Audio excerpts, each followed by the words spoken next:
अनुमान है कि शायद 10 लाख लोगों ने अपनी जान गंवाई। 1945 में ब्रिटेन में लेबर पार्टी सत्ता में आई और उसने भारत को स्वतंत्रता देने का वचन दिया। उसकी योजना 1935 के अधिनियम के आधार पर विकसित की गई थी। ब्रिटिश भारत के सभी प्रांतों में चुनाव हुए। कांग्रेस ने 11 में से 7 प्रांतों में जीत हासिल की और मुस्लिम लीग ने मुसलमानों के लिए आरक्षित सभी सीटों पर जीत हासिल की। 1946 में ब्रिटिश सरकार ने सत्ता के शांतिपूर्ण हस्तांतरण व्यवस्था की सुनिश्चित करने के लिए कैबिनेट मिशन को भारत भेजा। कैबिनेट मिशन ने 1935 के अधिनियम में बताए गए संघ का प्रस्ताव रखा। इसने ये भी प्रस्ताव रखा कि प्रांत खुद को क्षेत्रों में समूहित कर सकते हैं जो ये तय करेंगे कि उनके बीच सत्ता कैसे साझ की जाएगी।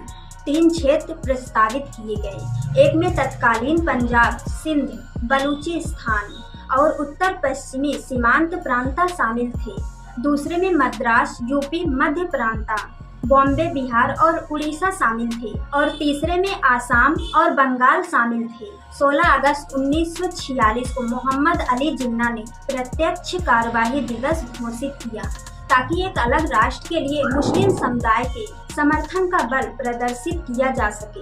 दंगे तत्कालीन कलकत्ता और बॉम्बे शहरों में फैल गए, जिसके परिणाम स्वरूप लगभग 10,000 लोग मारे गए। 9 दिसंबर 1946 को मुस्लिम लीग, जिसने पहले कैबिनेट मिशन के प्रस्तावों को स्वीकार कर लिया था, ने अपना समर्थन वापस ले लिया था। मुस्लिम लीग के प्रस्ताव का कांग्रेस ने शुरू में विरोध किया था। उस समय अंतरिम सरकार थी जिसमें कांग्रेस और मुस्लिम लीग मंत्रालय साझ करते थे और नेहरू वास्तविक प्रधानमंत्री थे।